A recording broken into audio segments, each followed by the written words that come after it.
សូមអនុមោទនាសូមលើកហាត់សំពាំងបង្កុំព្រះរតនត្រ័យ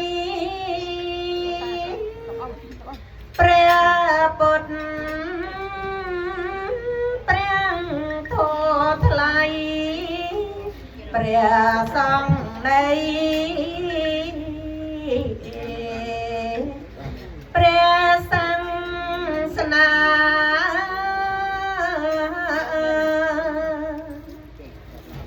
យើងខ្ញុំសូមវន្ទីអង្គរតនីព្រះករុណាប្រទា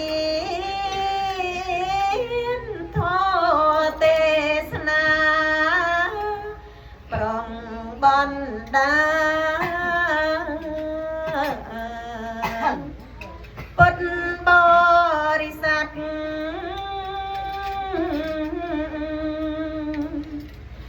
ដែលមានទុកជាប់នៅទល់អីលើអិនស្មោះស្ងាត់ស្រែកឃ្លាមានវិបត្តិ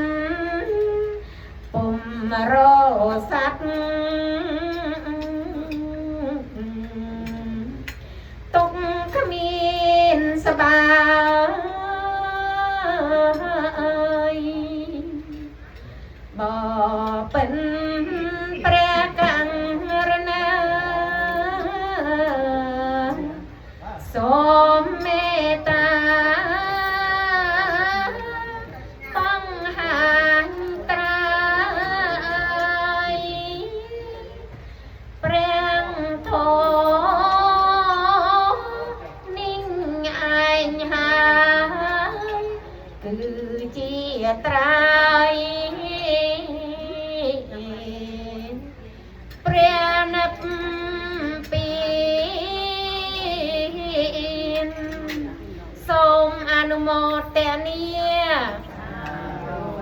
សូមអនុមោទនាត្រង់ត្រាប់ស្ដាប់ព្រះធម៌ទេសនាសូមអនុមោទនា